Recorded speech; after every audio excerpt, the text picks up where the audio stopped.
जय हिंद। आप सभी को स्वागत है आपके अपने YouTube channel Rahul talent institute में। दोस्तों आज की इस वीडियो में बात करने वाले हैं क्लास 9th का भूगोल का चैप्टर नंबर 1। यानी चैप्टर नंबर 1 का नाम क्या है? भारत, आकार और स्थिति। यानी भारत के बारे में मेनली इस चैप्टर में हम लोग पढ़ने वाले हैं, ठीक है। और वो किस चीज के बारे में? तो भारत की आकृति के बारे में और विश्व में जो है हमारे भारत की स्थिति क्या है, मतलब किस जगह पे जो है स्थित है हमारा भारत, उसके बारे में जो है इस वीडियो में हम लोग देखने वाले हैं, ठीक है। तो चैप्टर नंबर 1 है आपका क्लास 9th ज्योग्राफी का। कौन सा चैप्टर है भाई? तो कौन सा सब्जेक्ट है आपका? तो ज्योग्राफी है, ठीक है। एनसीईआरटी बुक के अकॉर्डिंग आपको ये बता रहे हैं, जो कि अधिकतर बोर्ड में ये आपका काम आता है, ठीक है। बिहार बोर्ड, यूपी बोर्ड, हर बोर्ड में आपका ये काम आता है एनसीईआरटी बुक, ठीक है। तो ज्योग्राफी का देख लेते हैं हम लोग। सबसे पहले हम लोग क्या देखेंगे? तो भारत की स्थिति के बारे में पूछा है, तो सबसे पहले हम लोग देख लेते हैं भारत का जो आकार है। भारत का जो आकार है, ये हमने चित्र बनाया है यहाँ पे भारत का, ठीक है। लगभग लगभग आप समझ सकते हैं, बस उतना सा बन गया, ठीक है। तो भारत का जो आकार है उस हिसाब से देखते हैं पहले भारत का आकार क्या है। तो अगर आप बात करें भारत के आकार की, भारत का आकार की अगर बात करें तो ये हो गया एक हमारा भुजा, ठीक है। ये हो गया दूसरा भुजा, ये हो गया तीसरा भुजा, ये हो गया चौथा भुजा, लगभग लगभग, ठीक है। तो हमारा टोटल अगर देखें तो भारत 4 भुजाओं से घिरा हुआ है, यानी 4 भुजाओं से मिलकर बना हुआ है। तो भारत का जो आकार है वो कैसा है? हमारा चतुर्भुजाकार। कैसा है भाई? चतुर्भुजाकार है, ठीक है। तो भारत की आकृति तो आपको पता चल गया कि भारत की आकृति कैसी है? चतुर्भुजाकार, यानी 4 गो भुजा, एक भुजा, दो भुजा, तीन भुजा और 4 भुजा, ठीक है। तो भारत की आकृति हो गई चतुर्भुजाकार। ये चीज आपको समझ में आ गई। अब यहां से देखेंगे कि इसकी स्थिति, यानी इसका क्षेत्रफल पहले देख लेते हैं, ठीक है। भारत का क्षेत्रफल, तो अब हम लोग देखेंगे भारत का क्षेत्रफल। भारत का क्षेत्रफल, तो भारत का क्षेत्रफल कितना है? तो याद रखिएगा 32,87,263 वर्ग किलोमीटर। क्या है? 263 वर्ग किलोमीटर, यानी 32,87,263 वर्ग किलोमीटर। या फिर इसी को हम लोग जो है क्या बोलते हैं? तो 32.8 लाख, 32.8 लाख वर्ग किलोमीटर, ठीक है। 8 लाख वर्ग किलोमीटर। अब देखिए यहाँ पे ये किलोमीटर स्क्वायर का मतलब हुआ, इसको पढ़ते हैं वर्ग और ये किलोमीटर, ठीक है। तो भारत का क्षेत्रफल आपको पता चल गया कितना है? भारत का क्षेत्रफल 32,87,263 वर्ग किलोमीटर। ये भारत का क्षेत्रफल यानी पूरा एरिया जो है भारत का ये है, ठीक है। अब देखेंगे हम लोग भारत जो है हमारे विश्व स्तर पे, हमारे विश्व स्तर पे अगर देखें तो भारत का क्रम कौन सा होता है? अब ये विश्व स्तर पे यानी क्षेत्रफल के आधार पे भारत का क्रम देखेंगे, ठीक है। क्षेत्रफल के आधार पर विश्व का जो है क्रम, क्षेत्रफल के आधार पर देखने वाले हैं, ठीक है। तो क्षेत्रफल के अनुसार जो है विश्व का क्रम यानी देश का क्रम, ठीक है। चलिए अब हम लोग देखते हैं क्षेत्रफल के अनुसार, क्षेत्रफल के अनुसार देश का क्रम, क्षेत्रफल के अनुसार देश का क्रम। यानी क्षेत्रफल के अनुसार मेनली तरीके से हम लोग क्या देखेंगे? देश हमारा जो है कौन कौन से क्रम पे आता है। क्षेत्रफल मतलब समझ रहे हैं ना, यानी भूभाग के अनुसार से, यानी जितना बड़ा भूभाग है, ठीक है, भूभाग के अनुसार से हमारा भारत जो है कितना नंबर पे आता है उसको देखेंगे। तो क्षेत्रफल के अनुसार से अगर देश का क्रम देखा जाए तो पूरे दुनिया में सबसे बड़ा अगर किसी देश का क्षेत्रफल है ना, तो वो हमारा है रसिया, जिसको हम लोग बोलते हैं रूस, जिसके साथ जो है भारत का काफी अच्छा संबंध भी है, मित्र भी है। उसके बाद दूसरा नंबर पे कौन आता है? आपका कनाडा, ठीक है। दूसरा नंबर पे कौन आता है? आपका कनाडा, जो कि बहुत इंपॉर्टेंट, आपको याद भी रखना है कि दूसरा नंबर पे कौन आ गया? हमारा कनाडा, ठीक है जी। दूसरा नंबर पे कौन है? कनाडा। पहला नंबर पे कौन हो गया हमारा? पहला नंबर पे रूस, तीसरा नंबर पे कनाडा और दूसरा नंबर पे कनाडा, तीसरा नंबर पे यूएसए यानी America, United state of America, चौथा नंबर पे चीन। और ये चीन और यूएसए जो है ना, इन दोनों में कुछ फर्क है, यानी कि दोनों का जो जमीन है ना, वो कभी कभी गूगल जो मैप है वो भी कभी कभी ये बता देता है कि चीन तीसरे नंबर पे, यूएसए चौथे नंबर पे, ऐसे बताया जाता है। तो आपको टेंशन नहीं लेना है, ठीक है। पांचवा नंबर पे आता है हमारा ब्राजील। क्या आता है? ब्राजील, ठीक है। छठा नंबर पे हमारा कौन आता है? छठा नंबर पे एक देश है जिसको बोलते हैं हम लोग ऑस्ट्रेलिया। क्या है? ऑस्ट्रेलिया। यानी छठा नंबर पे देश का क्रम है इनका क्षेत्रफल के अनुसार से। पहला क्षेत्रफल के अनुसार से देश कौन है? पूरे विश्व में सबसे बड़ा देश क्षेत्रफल के अनुसार से रूस, विश्व में क्षेत्रफल के अनुसार से सबसे बड़ा देश रूस। दूसरा है कनाडा, तीसरा है यूएसए, चौथा है चीन, पांचवा ब्राजील, छठा ऑस्ट्रेलिया और सातवां नंबर पे अपना जो है क्या आता है? अपना सातवां नंबर पे भारत आता है, ठीक है। तो क्वेश्चन यहाँ पे मेनली अगर देखें तो हम लोग को पूछा जाएगा यही भारत वाला और एक पूछा जाएगा यही रूस, दो तो क्वेश्चन पूछा जाएगा। पहला तो इस तरह से भारत से क्वेश्चन कैसे बनता है ध्यान रखिएगा, पूछ देगा कि भारत का जो है विश्व में क्षेत्रफल के अनुसार से कौन सा स्थान है, तो आपको याद रखना है 7वां स्थान है। भारत का विश्व में क्षेत्रफल के अनुसार से कौन सा स्थान पे देश आता है भारत हमारा, तो 7वां स्थान पे आता है, याद रखिएगा। ठीक है, अब ये हमने देख लिया क्षेत्रफल के अनुसार से देश का क्रम, क्षेत्रफल के अनुसार से देश का क्रम। अब यहां पे देखेंगे प्रतिशत के अनुसार से, यानी जहां जो भारत है हमारा, भारत का जो है टोटल विश्व के टोटल भूभाग का जो है कितना प्रतिशत भूभाग भारत का है, तो टोटल कुल जो है प्रतिशत यहां पे क्षेत्रफल का भूभाग, ठीक है, कुल प्रतिशत का क्षेत्रफल भूभाग, यानी पूरे विश्व का जो है क्षेत्रफल कितना है भारत के पास, तो पूरे विश्व में 100% है जमीन, उसमें से जो है भारत के पास 2.4% है, 2.4% जमीन है भारत के पास, तो परसेंटेज क्षेत्रफल के अनुसार से भारत के पास कितना है 2.4%। क्लियर हो गया, 2.4%। तो परसेंटेज यानी कि क्षेत्रफल के अनुसार से भारत के पास कितना प्रतिशत जमीन है, तो 2.4%। क्षेत्रफल के अनुसार से भारत के पास कितना परसेंट जमीन है, 2.4%। ठीक है, ये चीज याद रखिएगा, आपका इंपॉर्टेंट बहुत ज्यादा बनेगा ये। ठीक है, अब ये हमने देख लिया जनसंख्या के अनुसार, सॉरी क्षेत्रफल के अनुसार से देश का क्रम, और जिसमें कि 7वां नंबर पे अपना भारत आता है। अब देखेंगे हम लोग क्षेत्रफल देख लिया, अब देखेंगे जनसंख्या के अनुसार, जनसंख्या के अनुसार देश का क्रम, अनुसार देश का क्रम। ठीक है, देश का क्रम। अब जनसंख्या के अनुसार देश का क्रम देख लेते हैं। अब जनसंख्या के अनुसार अगर देश का क्रम देख लें तो पहला नंबर पे अपना भाई कौन आता है, आप देखिए 2011 की जनगणना के अनुसार अगर आप देखें तो चीन था, ठीक ना, आपके बुक में भी दिया होगा चीन ही है। लेकिन अभी के समय में अगर पूछा जाए ना, तो अभी के समय में हमारा भारत नंबर 1 पे आ गया है। ठीक है, और दूसरा स्थान पे जो है चीन चला गया है।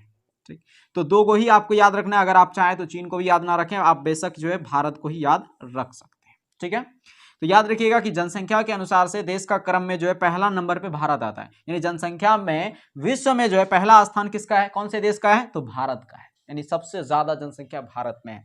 कमी यहाँ पे किसका है, तो भूभाग का कमी है, जो कि 7वां स्थान पे आता है विश्व स्तर पे। ठीक है, अब देखेंगे कितना परसेंट यहाँ जनसंख्या रहता है पूरे विश्व का, तो 2011 की जनगणना के अनुसार अगर देखा जाए, 2011 की जनगणना के अनुसार अगर देखा जाए ना, तो यहाँ पे जो जनसंख्या है, यहाँ पे जो जनसंख्या है वो हमारे पूरे विश्व की जनसंख्या का कितना परसेंट है, तो 17.5% यहाँ पे जनसंख्या रहता है। ठीक है, यानी 2011 की जनगणना के अनुसार अगर जनसंख्या की बात किया जाए तो 17.5% जनसंख्या यहाँ पे केवल रहता है, केवल भारत में, याद रखिएगा इसको। ठीक है, ये कहाँ रहता है, ये भारत की जनसंख्या है 17.5%।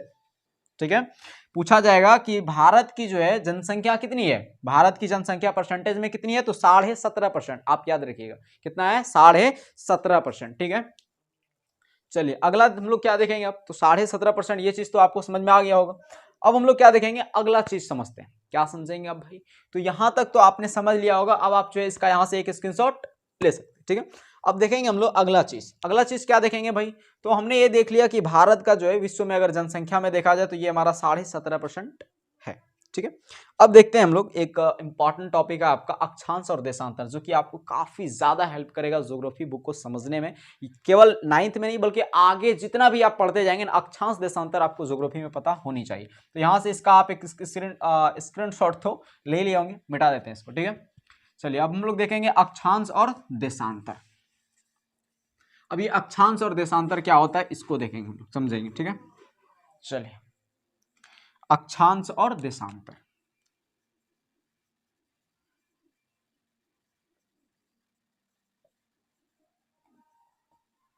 समझिए अब इसको, अक्षांश और देशांतर को। अक्षांश की रेखा किसको कहते हैं, अक्षांश रेखा होता है, देशांतर रेखा होता है। ये देखिए पृथ्वी पर जो है ये हमारा ये पृथ्वी, क्या हो गया, ये पृथ्वी हो गया। ठीक, अब ये पृथ्वी पे जो है एक काल्पनिक रेखा खींचा गया इस तरह से करके, पृथ्वी पे एक काल्पनिक रेखा खींचा गया। अब वास्तविक, ये जाहिर सी बात है वास्तविक रेखा तो खींच नहीं सकते हैं पृथ्वी पे। ठीक है, तो ये काल्पनिक रेखा खींचा गया है इतिहासकारों द्वारा, भूगोलवेत्ताओं द्वारा जो है एक काल्पनिक रेखा खींचा गया है। क्यों खींचा गया इसके बारे में भी बात करेंगे अगली वीडियो में, लेकिन हाँ आप फिलहाल अभी समझिए कि पृथ्वी पे जो है एक काल्पनिक रेखा खींचा गया है, और ये काल्पनिक रेखा जो है क्षैतिज, यानी क्षैतिज रूप में खींचा गया है। तो जो रेखा पृथ्वी पर काल्पनिक रूप से क्षैतिज रेखा खींचा गया है, पृथ्वी पर काल्पनिक रूप से जो क्षैतिज रेखा खींचा गया उसी को हम लोग अक्षांश रेखा कहते हैं। यानी अक्षांश रेखा का यहाँ पे डेफिनेशन लिख देते हैं, पृथ्वी पर काल्पनिक रूप से, काल्पनिक क्षैतिज रेखा, पृथ्वी पर काल्पनिक क्षैतिज रेखा को ही क्या कहते हैं, अक्षांश कहते हैं। ठीक है, क्या कहते हैं, अक्षांश कहते हैं। यानी पृथ्वी पर जो काल्पनिक है रेखा, और कैसी रेखा, तो क्षैतिज रेखा। क्षैतिज मतलब क्या होता है, सोया हुआ। क्षैतिज मतलब सोया हुआ, क्षैतिज मतलब सोया हुआ। लेकिन ऊर्ध्वाधर का मतलब क्या होता है, खड़ा। ऊर्ध्वाधर का मतलब खड़ा, यानी कि एकदम लॉन्ग, ठीक है। तो क्षैतिज हो गया, ये रेखा कैसी है, क्षैतिज है, सोया हुआ रेखा है। तो ये रेखा को हम लोग क्या कहते हैं, अक्षांश रेखा कहते हैं, ठीक है। ये हमारा हो गया पृथ्वी।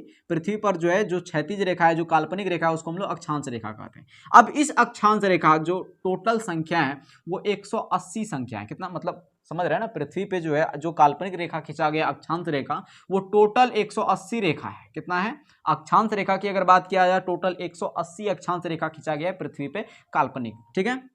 अब इसमें से कोई ना कोई ऐसा रेखा होगा जो पृथ्वी के बीचों बीच खींचा गया होगा, है ना। कोई ऐसा रेखा होगा जो पृथ्वी के ठीक बीचों बीच खींचा हो गया, उसको जो है हम लोग क्या कहेंगे, यानी देखिए भूमि के मध्य जो खींचा जाता है, ये क्या है, पूरा भूमि है। और भूमि के मध्य यानी भूमि से भू निकाल लिए, और ये मध्य खींचा गया यानी बीच में खींचा गया, तो इसको बोलेंगे भूमध्य रेखा। क्या बोलेंगे, भूमध्य रेखा। ये हमारा हो गया भूमध्य रेखा। या फिर इसी को और नाम से जानते हैं हम लोग, विषुवत रेखा के नाम से भी इसी को जानते हैं, विषुवत रेखा के नाम से। और यहाँ पे जो डिग्री होगा, यानी कि यहाँ पे अगर बोले कि अक्षांश रेखा का जो यहाँ पे डिग्री होगा वो 0 डिग्री, इसको क्या बोलेंगे, 0 डिग्री अक्षांश भी कहते हैं। 0 डिग्री अक्षांश, ये इतना तरह का नाम है, आपको याद रखना है, ठीक है। सबसे पहला क्या देखें कि पृथ्वी पर जो क्षैतिज तल पे, पृथ्वी पर काल्पनिक रूप से क्षैतिज रेखा खींचा गया है, उसी को हम लोग क्या कहते हैं, तो अक्षांश रेखा कहते हैं, ठीक है। और पृथ्वी के मध्य जो खींचा गया काल्पनिक रेखा, क्षैतिज रेखा है, उसे हम लोग क्या कहते हैं, विषुवत रेखा, या फिर 0 डिग्री अक्षांश या भूमध्य रेखा कहते हैं, ठीक है। अब 0 डिग्री अक्षांश क्यों कहते हैं, काफी सारा यहाँ पे कंफ्यूजन हो गया होगा, समझिए। अब ये जो है हमारा, अगर दूरी नापेंगे पृथ्वी की ना, अगर इधर जो नापेंगे तो ये हो गया उत्तरी गोलार्ध। क्या हो गया, ये उत्तरी गोलार्ध, और ये हो गया हमारा दक्षिणी गोलार्ध। क्योंकि आपको पता होगा दिशा, ये हो गया हमारा पूर्वी, ये होता है ऊपर हमारा उत्तरी, ये होता है दक्षिणी, और ये होता है पश्चिमी, ये होता है ना दिशा। तो ये हमारा जो है, ये मेनली रूप से अगर ये देखें तो ये भूमध्य रेखा हो गया, विषुवत रेखा हो गया। और यहां से ही हम दूरी मापते हैं, यहां से ही हम ऊपर अगर जाएंगे तो बोलेंगे उत्तरी गोलार्ध में जा रहे हैं। कौन सा गोलार्ध में जा रहे हैं, उत्तरी गोलार्ध में जा रहा है। अगर ऊपर कोई जा रहा है और बोलेगा अगर यहाँ ठीक विषुवत रेखा से अगर कोई नीचे आ रहा है तो बोलेगा कौन सा गोलार्ध में जा रहा है भाई, तो बोलेगा दक्षिणी गोलार्ध में जा रहे हैं। लेकिन अगर इधर जाए तो बोलेंगे पूर्वी बिंदु में जा रहा है, इधर जाएगा तो बोलेंगे वो कौन सा अथी में जा रहा है, तो पश्चिमी बिंदु में जा रहा है। समझ में आ गया इतना चीज। चलिए अब हम लोग देखेंगे, अक्षांश तो आपको समझ में आ गया होगा, अब देशांतर समझेंगे। इसको इसलिए हम 0 डिग्री कहते हैं क्योंकि देखिए आपने एक चीज पढ़ा होगा, ये मूल बिंदु तो आपने पढ़ा ही होगा, है ना। तो यहाँ पे जो है 0 रहता है, और उसके बाद इधर 1 फिर 2, यानी इधर पॉजिटिव में जाता है, इधर नेगेटिव में जाता है। तो इसका मतलब क्या हुआ कि यहाँ जो 0 का मान है, इसका मतलब ये हुआ कि यहाँ से ही दूरी मापा जाता है। सेम वही चीज है, इसका जो 0 डिग्री अक्षांश नाम दिया है क्योंकि यहाँ से ही इधर की दूरी मापा जाएगा। ऊपर जाएगा तो उत्तरी गोलार्ध, नीचे जाएगा तो दक्षिणी गोलार्ध। समझ में आया, इसलिए इसको 0 डिग्री अक्षांश कहते हैं, ठीक है। चलिए अब अगला देखते हैं हम लोग, क्या देखेंगे, तो देशांतर समझते हैं। अब ये देशांतर किसको कहते हैं, एक और चीज यहाँ पे बना लेते हैं हम लोग। ये हम लोग पृथ्वी बना लिए एक, ठीक है। अब ये देशांतर किसको कहते हैं, तो ये इस तरह से जो लाइन खींचा गया काल्पनिक रूप से पृथ्वी पे, इसी को हम लोग देशांतर कहते हैं। पृथ्वी पर जो इस तरह से लाइन खींचा गया है ना, इसी को हम लोग देशांतर रेखा कहते हैं, ठीक है। इसको क्या कहते हैं, देशांतर रेखा। इसको बोलते हैं हम लोग उत्तरी ध्रुव। क्या बोलते हैं, उत्तरी ध्रुव, ठीक है। इसको बोला जाता है उत्तरी ध्रुव, उत्तरी ध्रुव। और ये होता है हमारा दक्षिणी ध्रुव। क्या होता है, दक्षिणी ध्रुव। तो डेफिनेशन तो ऐसे ही बन गया। वैसी ऊर्ध्वाधर रेखा, इसको क्या बोलेंगे, ऊर्ध्वाधर यानी खड़ा रेखा। ये जो है हमारा ऊर्ध्वातल हो गया, इस तरह से कर दिया तो ये क्षैतिज तल हो गया। ये हो गया ऊर्ध्वाधर, ये हो गया क्षैतिज। तो ये हमारा किस तरह से, इस तरह से है, तो ये हो गया हमारा ऊर्ध्वाधर रेखा। कौन सा रेखा, ऊर्ध्वाधर रेखा। तो बोलेंगे वैसी ऊर्ध्वाधर रेखा जो उत्तरी ध्रुव और दक्षिणी ध्रुव, जो भूमि के उत्तरी ध्रुव और दक्षिणी ध्रुव को मिलाता है, वैसा ऊर्ध्वाधर रेखा जो पृथ्वी के उत्तरी ध्रुव और दक्षिणी ध्रुव को मिलाता है, उसे हम लोग क्या कहते हैं, तो देशांतर कहते हैं। तो यहाँ पे लिखेंगे जो, या फिर वैसे ऊर्ध्वाधर रेखा, वैसे ऊर्ध्वाधर रेखा, कैसी रेखा, काल्पनिक रेखा, ठीक है। ऊर्ध्वाधर रेखा कैसी है, काल्पनिक, जो पृथ्वी के उत्तरी ध्रुव व दक्षिणी ध्रुव को मिलाता है, दक्षिणी ध्रुव को मिलाता है, उत्तरी ध्रुव व दक्षिणी ध्रुव को मिलाता है, उसे हम लोग देशांतर कहते हैं। क्या कहते हैं, उसे देशांतर कहते हैं। समझ में इतना आ गया होगा आपको, ठीक है। अब ये हो गया हमारा क्या, इसका नाम हो गया हमारा देशांतर। क्या नाम हो गया, देशांतर रेखा। और कुल जो पृथ्वी पे जो देशांतर रेखा खींचा गया है ना वो 360 है। कितना है, यानी 360 देशांतर रेखा खींचा गया है। लेकिन अगर बात किया जाए अक्षांश रेखा कितना खींचा गया है, तो 180 को खींचा गया है, ठीक है। जैसे कि हम आपको एक ग्लोब में यहाँ पे दिखाते हैं, ये देखिए आपको थोड़ा सा दिख रहा होगा यहाँ पे कि इसमें जो है जो रेखा खींचा गया है, जैसे देखिए को थोड़ा सा दिख रहा होगा यहाँ पे, देखिए ये जो है पृथ्वी के बीचों बीच खींचा गया ये रेखा, ठीक है। पृथ्वी के ये बीचों बीच खींचा गया ये रेखा। तो जो पृथ्वी के बीचों बीच खींचा गया है, बताइए कौन सा रेखा है, पृथ्वी के बीचों बीच खींचा गया है उसको कौन सा रेखा कहेंगे, विषुवत रेखा कहेंगे। पृथ्वी के बीचों बीच जो खींचा गया रेखा है उसको कौन सा रेखा कहेंगे, तो विषुवत रेखा इसको हम लोग कहते हैं। कौन सा रेखा कहते हैं इसको, विषुवत रेखा इसको कहते हैं, ठीक है। समझ में आ गया। अब देखिए इसके ऊपर ऊपर भी छोटा छोटा ऐसे क्रैक लाइन काल्पनिक रूप से रेखाएं हैं कि ये भी खींची गई है। देखिए इस तरह से लाइन जो है खींचा गया है, ठीक है। ये लाइन हमारा खींचा गया ऊपर ऊपर भी।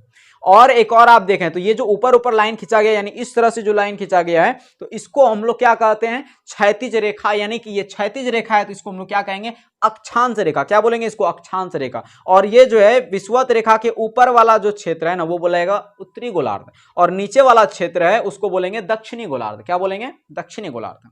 अब बात करते हैं कि ये जो है इस तरह का भी है, देखिए इस तरह का भी लाइन बना हुआ है, इस तरह का भी लाइन बना हुआ है, इस तरह का भी लाइन बना हुआ है। तो इस तरह का जो लाइन बना हुआ है इसको हम लोग कौन सा तल कहेंगे, देखिए यहाँ पे मिला हुआ है ना ध्रुव पे आकर के, सब तो ध्रुव पे आकर के, ये दक्षिणी ध्रुव में और यहाँ पे उत्तरी ध्रुव में आकर के मिला हुआ है, ठीक है। तो जो उत्तरी ध्रुव और दक्षिणी ध्रुव को मिलाता है उसको हम लोग बोलते हैं ऊर्ध्वाधर तल, यानी बोल सकते हैं कि देशांतर रेखा। ये हमारा हो गया देशांतर रेखा। क्या हो गया, देशांतर रेखा। और ये जो हमारा हो गया ये कौन सा रेखा हो गया, ये हमारा हो गया क्षैतिज रेखा। यानी एक तरह से बोल सकते हैं इसको अक्षांश, इसको अक्षांश रेखा, ये जो हो गया अक्षांश रेखा, और इधर से हो गया हमारा देशांतर रेखा, ठीक है। ये हो गया अक्षांश, ये हो गया देशांतर, ये हो गया अक्षांश, ये हो गया देशांतर। समझ में आ गया। कुल अक्षांश की संख्या कितनी है, यानी पृथ्वी पे जो कुल अक्षांश रेखा खींचा गया है उसकी संख्या याद रखना है आपको 180 है। लेकिन अगर देशांतर रेखा की बात किया जाए तो टोटल कितना है, 360 है। यहां तक क्लियर है आपका। अब हम लोग अगला चीज देखेंगे, क्या देखेंगे, अब हम लोग थोड़ा सा इस चीज के बारे में बात कर लेते हैं। क्या, तो देखिए अब भारत की स्थिति को हम लोग देखते हैं कि भारत हमारा जो है कहां पे है। यह आपको समझ में आ ही गया होगा कि अक्षांश देशांतर क्या है। अब भारत की स्थिति के बारे में बात करेंगे तो ये हमारा हो गया, ठीक है, ये हमारा हो गया। अब ये हमारा कौन सा रेखा हो गया, तो विषुवत रेखा। कौन सा रेखा, विषुवत रेखा। और ये हमारा कौन सा हो गया, ये हो गया हमारा देशांतर रेखा। कौन सा रेखा, देशांतर रेखा, ठीक है।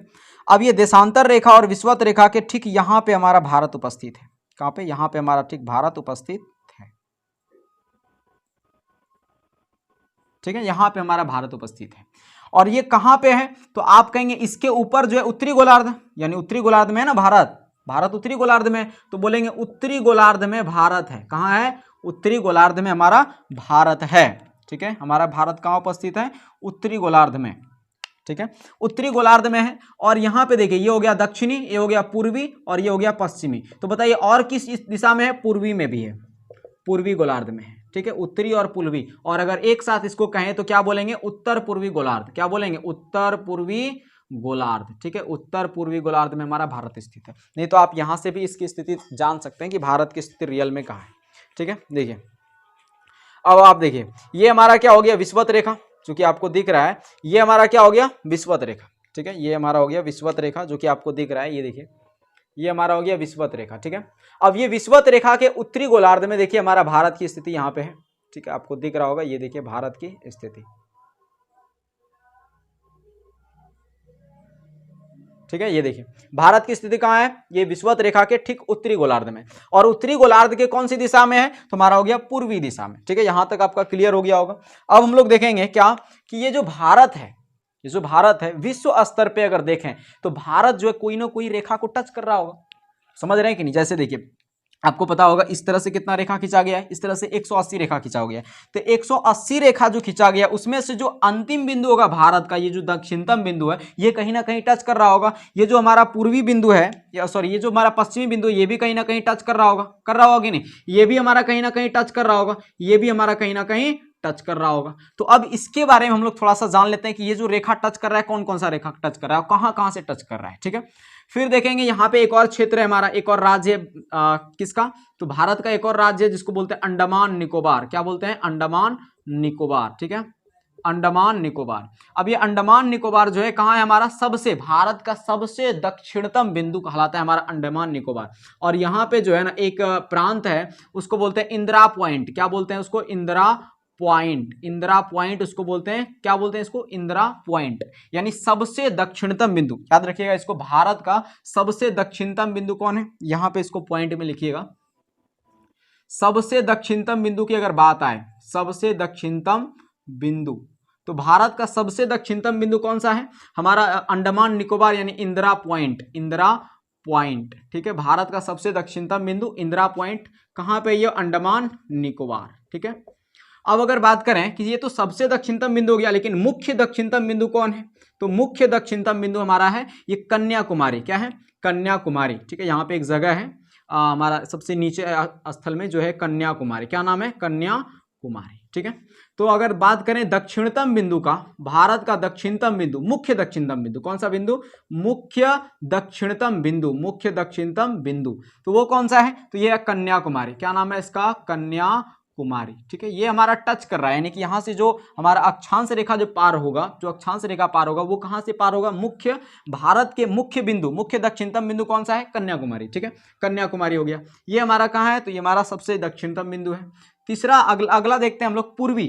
क्या देखेंगे, पूर्वी। तो भारत का जो पूर्वी स्थल है, यानी एक तरह से बोले पूर्वी अंतिम बिंदु जो है, भारत का पूर्वी बिंदु, भारत का पूर्वी बिंदु, भारत का जो पूर्वी बिंदु है वो कौन है भाई, तो भारत का पूर्वी बिंदु है हमारा, क्या बोलते हैं इसको, वालांगू बोलते हैं शायद, या फिर इसको किविथु भी बोलते हैं, ठीक है। वालांगू बोलते हैं या फिर किविथु, वालांगू या फिर इसी को हम लोग जो है किविथु बोलते हैं, ठीक है। वालांगू या किविथु बोलते हैं। और ये हो गया हमारा पूर्वी बिंदु। और भारत का उत्तरी बिंदु को अगर बात करें ना, तो भारत का उत्तरी बिंदु यह जो है हमारा हिमाचल प्रदेश में है। और ये वालांगू जो है वो कहाँ पे हमारा, वालांगू या फिर किवुथु जो कहते हैं, ये हमारा हिमाचल अरुणाचल प्रदेश में पड़ता है। कहाँ पड़ता है ये अरुणाचल प्रदेश में पड़ता है, और अरुणाचल प्रदेश से टच भी करता है, ठीक है।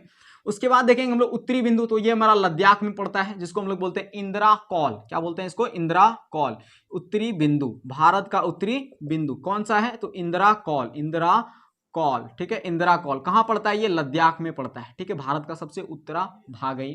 अब यहाँ पे अगर देखें ये पश्चिमतम बिंदु भारत का पश्चिमी बिंदु जो है, भारत का सबसे पश्चिमी बिंदु अगर देखें तो गुजरात में पड़ता है। कहाँ पड़ता है, गुजरात में हमारा पड़ता है, जिसका नाम है गुहार मोती। क्या नाम है, गुजरात में पड़ता है, इसका नाम है गुहार मोती, ठीक है। गुहार मोती इसका नाम है, या फिर इसको जो है हम लोग क्या बोलते हैं, गुहार मोती एक तरह से, और 2-3 नाम है आपकी किताब में, लेकिन हाँ गुहार मोती आप याद रखिएगा, जो कि कहाँ पड़ता है, गुजरात में पड़ता है, ठीक है, गुजरात में ये पड़ता है। तो ये हमारा हो गया एक तरह से बोलें, अगर पूछा जाए कि भारत का सबसे उत्तरी बिंदु कौन सा है, भारत का सबसे उत्तरी बिंदु कौन सा है, तो आप क्या बताइएगा, इंदिरा कौल। क्या बताइएगा, भारत का सबसे उत्तरी बिंदु इंदिरा कौल। क्या बोलिएगा, भारत का सबसे उत्तरी बिंदु इंदिरा कौल। अगर ये पूछा जाए कि भारत का दक्षिणतम बिंदु कौन है, कन्याकुमारी, मुख्य दक्षिणतम बिंदु। लेकिन अगर ये पूछे कि भारत का सबसे दक्षिणतम बिंदु कौन है, इंदिरा पॉइंट। भारत का पूर्वी बिंदु कौन है, तो हमारा यहाँ पे क्या था, किविथु, या फिर इसी को हम लोग क्या बोलते हैं, किविथु बोलिए या फिर वालांगू बोलिए। उसके बाद है भारत का पूर्वी बिंदु कौन सा है, तो भारत का पूर्वी बिंदु कौन सा था, सॉरी भारत का पश्चिमी बिंदु कौन सा है, तो भारत का पश्चिमी बिंदु था गुहार मोती, जो कि गुजरात में स्थित है। समझ में इतना आ गया आपको, तो यहां से आप इसका एक स्क्रीनशॉट ले सकते हैं। अगले वीडियो में इसके आगे का चीज देखेंगे कि कितना डिग्री पे हमारा ये झुका हुआ है, कितना डिग्री पे ये आता है, कितना डिग्री अक्षांश में ये आता है, कितना डिग्री अक्षांश में ये आता है, कितना डिग्री देशांतर में ये आता है, कितना डिग्री देशांतर में ये आता है। ये और ये तो अक्षांश में आएगा, और ये जो है देशांतर रेखा में आएगा। तो इन सब चीज के बारे में अगले वीडियो में हम लोग देखेंगे, तो यहां से आप इसका स्क्रीनशॉट ले सकते हैं। तो मिलते हैं हम लोग अगले वीडियो में, तब तक के लिए जय हिंद, जय भारत।